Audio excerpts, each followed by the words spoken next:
Welcome back to Zolder, where we've got a thrilling battle for the lead between John Walker and Mark Fullerlove for this, the second race of the weekend from the 5th round of the 2010 Lotus Cup Europe.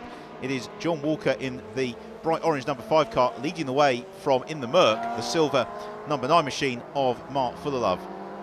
Making their way into the chicane, and Fullerlove reeling in John Walker, but he's been about a second adrift of Walker for most of the race, but just hasn't been able to close that gap down any further as the rain has definitely stopped. You can see the spectators without the umbrellas this time around, as already picking their way through the back markers. That's Jose Vazlan going down the lap in the bright yellow 69 machine. Almost losing it, John Walker. How does he hold that and maintain the lead as he went across the oh-so-slippery curbing, the car trying to swap ends, and John Walker all arms and elbows, but he kept it on the island, kept it pointing in the right direction and kept the lead of the race. Plunging down the hill, plenty of dust and grass on the circuit, various cars. You can see somebody retired to the side of the circuit there, having had a bit of an adventure, showing just how treacherous this Zolder circuit is becoming, particularly now as the track's drying out. The drivers perhaps tempted to become just a little bit more enthusiastic with the right foot than they were when it was raining in the earlier stages of the race. So a long train of slightly slower cars being headed up by Markus Nikovic, being caught now by the back markers. Nigel Ayres, one of the British drivers, making his way through in car number 4. Blue flags being waved. They all fan out along the start and finish straight, and trying to carve his way through is the race leader, John Walker. Well, he's certainly being quite aggressive in the traffic. That means he's being able to build the advantage. He's just coming off the tail of Rob Austin, as Herbert Metzger, unfortunately, pulling off the circuit. So Herbert Metzger, his race to an early end. It's Dave Carr is the next man to go a lap down, and that is going to be to Gregory Rass, who is there in 3rd position, lights ablaze, with Christophe Lesondre right on his tail. The battle for 3rd and 4th, as close as you like, and Lesondre looking to the inside of Gregory Rass as they make their way into turn 1. Well, he's not able to pick his way through just there, but he's hoping that Rass runs wide. That doesn't happen. Instead, the spray just gets kicked up from Gregory Rass as he makes his way through turn 2. And this sequence of right-handers, ever-increasing speed that will then fire them on to the back straight, as James Knight, I think, has had a moment recovering onto the circuit, and that's Mike Edwards going past him. So Edwards now moving into the lead of the production class contest. So Mike Edwards gaining the position in the silver 33 machine. James Knight right on his tail. They are coming to the tail of Dennis van den Sarvel, who is in the Exige, so he's not in that class battle, but they are fighting for position as Edwards slides in the rear of his car. Great stuff with James Knight on his tail as the sun now glinting off the circuit. It's a real visibility nightmare for these drivers. Very hard to pick out where they are on the track. So they've got also trying to make his presence felt in that battle, Carl Vivian, and Vivian looking to the inside of James Knight. James Knight having none of that. He's just determined to find his way past Mike Edwards if he can, as they accelerate through to complete another lap. And this is as bright as it's been all day at Zolder, as Vivian in the faster Exige is going to go past James Knight finally, which he does.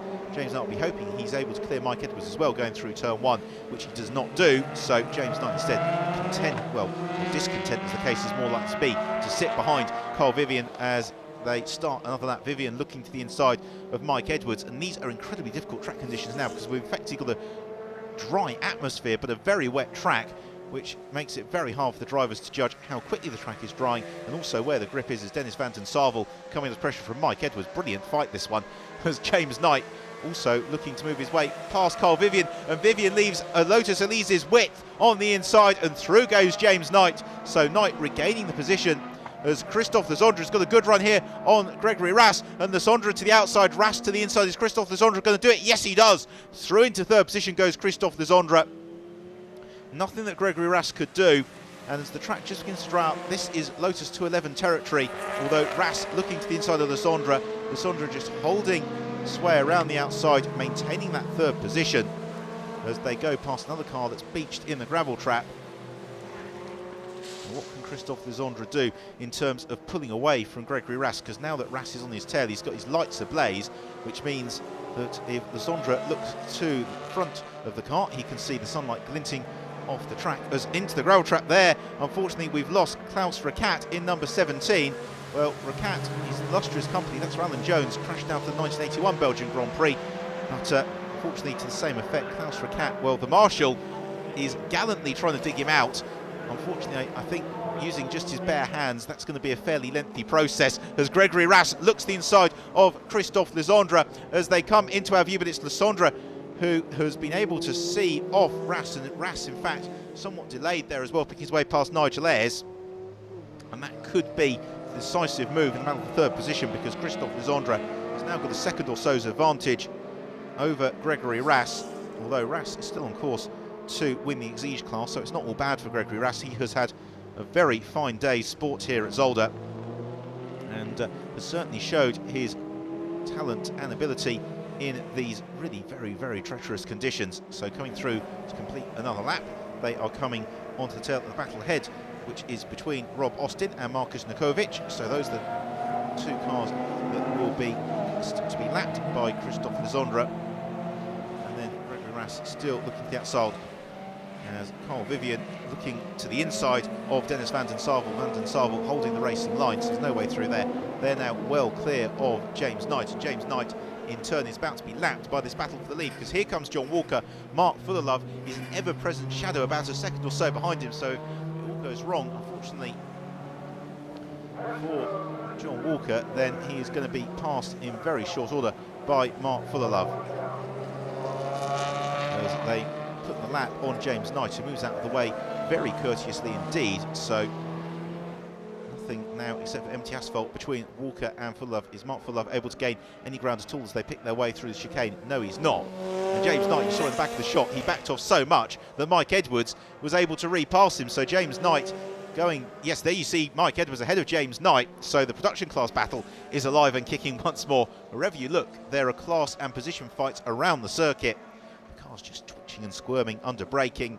Mark Fullerlove very nearly kissing the white line on the edge of the circuit, but he manages to make it through the right-hander safely as they go through the final sequence of chicanes that will then bring them through to complete another lap of the Zolder circuit, with just the beginnings of a dry line emerging. You can see that John Walker is now moving off the racing line onto the damp parts of the circuit, probably just trying to cool those tyres down, because they're going to be heavily treaded because it was still very damp at the start of the race. It's a reasonably lengthy race here as well, 30 minutes of race action, and as a result they need to look after their tyres. So John Walker taking the advantage to keep them cool as often as he can. It does mean, however, that Mark Fullerlove had gained a tenth or so, but the car just twitching as he makes his way through turn one. Markus Nikovic busy leading the way from Gregory Rass. Gregory Rass trying to put a lap on Nikovic in his pursuit of Christophe Lisandre. Well, there's Christophe Lisandre at the head of the shot. Markus Nikovic in the black number 19 car is second in the shot, and now Gregory Rass goes past him. So Gregory Rass, well, he laps the back marker, but he's still in fourth position and rapidly running out of laps to close in on Christophe Lisandre in third, because we are moving into the final stage of the race. We're on to the final lap now as the production class battle continues with Mike Edwards and James Knight. Absolutely brilliant tussle this as they run line astern along the back straight, making their way on towards the chicane. Is James Knight going to look for a move, but he just jinks to the inside, but there's no way through there. Mike Edwards covers the racing line. They managed to get both of their releases stopped in plenty of time. They jink through the chicane and then climb up over the crest. James Knight about 1.5 car lengths adrift, as the first vehicle they're going to come to is the recovery truck, which has been very busy this afternoon. It's probably completed more laps than some of the drivers, as Edwards and James Knight nipping their way through the second chicane, and Mike Edwards just running a little bit wide. This could give James Knight the opportunity to get some sort of a switchback as they come towards the final third of the lap. And so James Knight, the final lap of the race, he really is running out of corners if he's going to pick his way past Mike Edwards and claim production class honours, as we just have this right-hander to go, and then the final sequence of chicanes. They come down the hill to the right-hander. James Knight looks to the inside of Mike Edwards. Edwards brakes very late, so does James Knight. Edwards gives Knight racing room, but around the outside goes Mike Edwards as James Knight slithers as he gets the power down, but it's Mike Edwards who's got the advantage over James Knight, as coming through the final chicane is John Walker. So John Walker takes the win in race 2 here at Zolder in the Lotus Cup Europe. Second place after a very fine drive to Mark Fullerlove. The pair of them have been enjoined in battle all race long. Production class honours, who's it going to go to? It's going to be a drag race to the line. It looks as if it's going to be Mike Edwards who's just going to hold on from James Knight. The checker flag is ready and waiting. It's Mike Edwards who takes production class honours. Battle for third place. Christophe Lisandre has got Gregory Rass right on his tail in the closing stages again, but as they sprint to the line, it's Christophe Lezondre who rounds out the podium, but Gregory Rass who takes the Exige Trophy honours. Brilliant race from the Lotus Cup Europe as ever. So to give you the top 10, it's John Walker who takes the win from Mark Full-Love, Christophe Lezondre third, Gregory Rass in fourth, Olivier Cunat in fifth, and Tom Chataway rounding out the top 6. 211 class honours and overall race honours going to John Walker, Mark Full-Love second, and Christophe Lezondre third. Gregory Rass winning the Exige class from Olivier Cunat and Jean-Baptiste Meusnier. Mick Edwards, as we saw, just holding on from James Knight to take production class with Ben Gower in third, and Kai Kederholm, the sole invitation class finisher. Well, despite mixed weather conditions here in Zolder, it's been a fantastic weekend, and we've seen new faces on the podium, which just goes to show that Lotus Cup Europe is just as competitive as ever. Next stop for us is Spa, also in Belgium. We'll see you there.